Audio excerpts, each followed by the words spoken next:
Hey guys, Mr. Short Hitter here. You don't look like a short hitter to me. And you don't look very scary to me. Well, today's tips are sure to scare you. Oh, really? Today's video is on the 5 scariest shots in golf. I'll tell you what, you leave the tips to me and you just be scary. Rawr! So guys, that opening tee shot, one of the toughest shots in golf for most amateur golfers.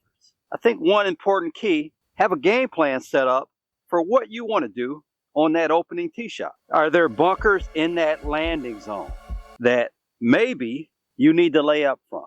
Is there water out there? Based on the conditions, can you hit a driver or do you need to lay up? You want to take a wide landing area. You don't want a lot of stress on the opening tee shot.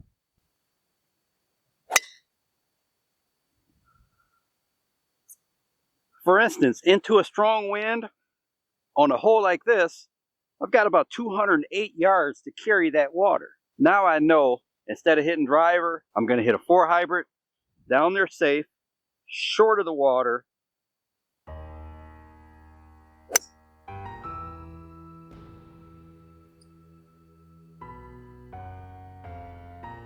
We want to take all the stress we can off that opening tee shot. We have a strong left to right wind. Having a game plan means being prepared for whatever the conditions are. If the wind is normal, I can play this shot pretty straight because it's a long way out to that trees on the right. But if I have a strong left to right wind like this, then my target's going to be adjusted. And I know this before I even step on the tee, that now I'm going to aim over by that big tree and give that ball some room just in case I hit a little cut with the wind, just like that one. It goes without saying that warming up is going to really help you with that opening tee shot. However, one thing you want to do when you warm up is if you're hitting balls, or even if you don't get a chance to hit balls, you want to play that opening tee shot in your mind. If you're on a driving range warming up, do your full rehearsal. If this was my opening tee shot, I would take my practice swing. I would get back behind the ball, line it up. I would set up to it and envision exactly what I wanted to do.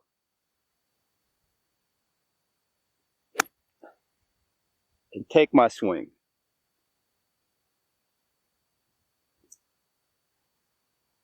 That was a pretty good one.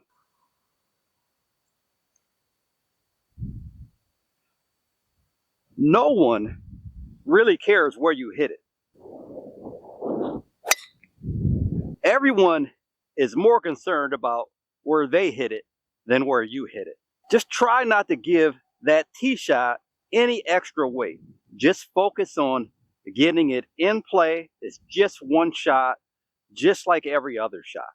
So don't let one shot ruin your day. Get it in play and take your entire round one shot at a time. Now, one of the reasons I say you never want to short side yourself is so you don't do things like that to yourself. Giving yourself a buried lie. You've got a green that's running away from you. Definitely one of the toughest shots in golf.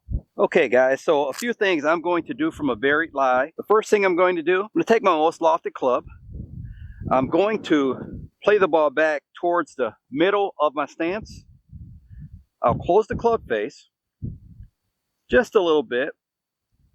And now I want to come down an inch or two behind that golf ball, but I want to come steep and I need some speed.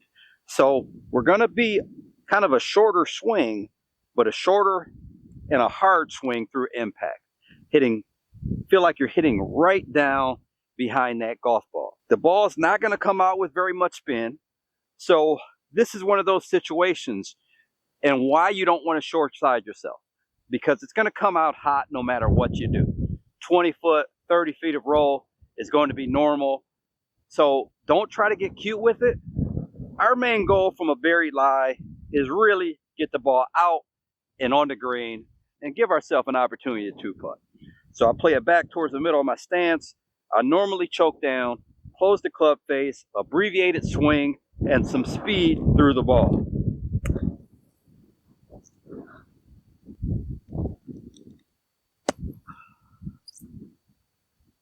The ball stayed on the green. If I put myself in that predicament, I'm going to be happy just getting the two-putt and getting bogey and getting out of here. Another shot that is scary for a lot of golfers is a low punch shot. First, you're going to have your lowest lofted club. For me, that's a 7-iron.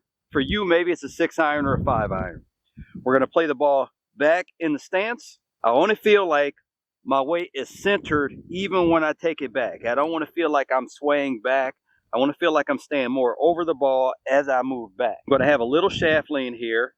I'm going to take it back, and I'm going to feel like I'm compressing the ball, and I'm going to finish to a low follow through. We don't want to swing very hard. The extra speed creates extra spin. The ball kind of floats a little bit higher on us. And if we need to hit it further and we have to hit it harder, then we're going to have to compress that ball a little bit more and keep those hands even lower to a low finish. That's really how we're going to control the height.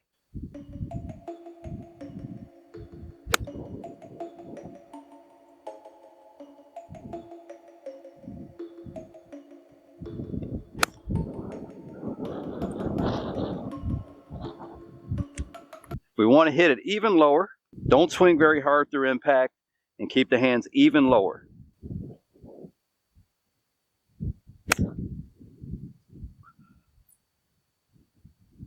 So guys, another shot that drives golfers crazy is when they have a ball that's right against the collar of the fringe and the rough around the green. You may want to putt it, but it's easy for that rough to kind of get in the way because the putter's not really made to go through that type of grass and get down onto the ball. So there's a few different ways people play this shot.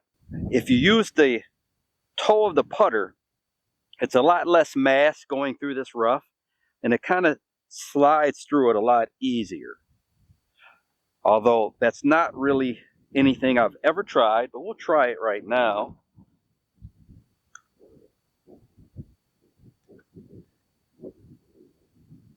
And maybe I should try that more often because that worked out pretty good. So the other thing I like to do is just belly the ball. The sand wedge, and it's a little easier to get that leading edge through that grass than trying to grab a putter and get a putter through the collar. I like to hover it right at that equator. It's going to come off pretty hot, and we just hit it right in the equator of the ball, and generally you can get it rolling pretty smooth through there. That time I kind of got a little hop out of it, but not bad. My favorite method, as you guys would imagine, is to take a 5 hybrid. It's a little easier to get through that rough with a 5 hybrid than a putter. I kind of know how hot it comes off because I hit this club around the greens a lot. And we're just going to belly it and let it roll to the hole. Now the scariest shot of them all for so many golfers is the par 3 over water. It's playing 178. We've got wind hurting and blowing right to left. Not an easy shot, but there's some keys to make it a little bit easier. Now, the first thing is figuring out, is this shot beyond your skill level?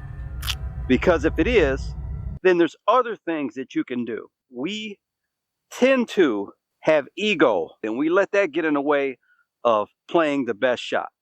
For instance, I have a buddy who he slices the ball a lot. So I tell him, hit driver and aim it way left and just hit it over there.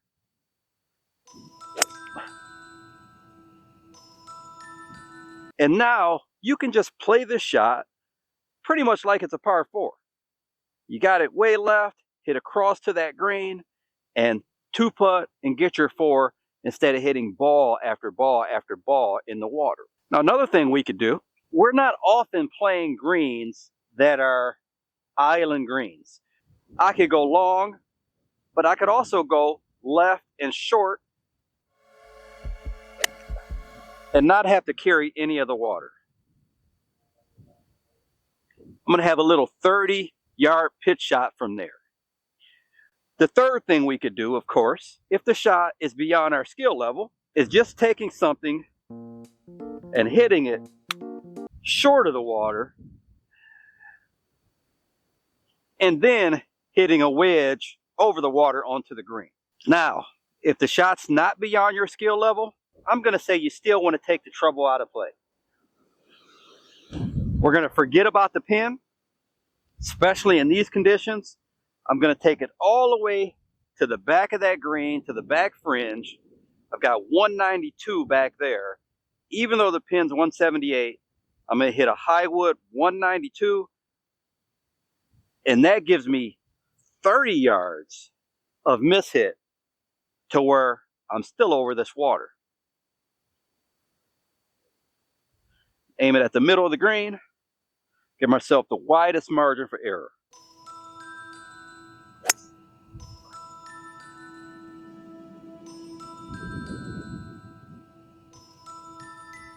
I didn't hit that ball very well, but I gave myself plenty of margin for error, and the water was not even an issue.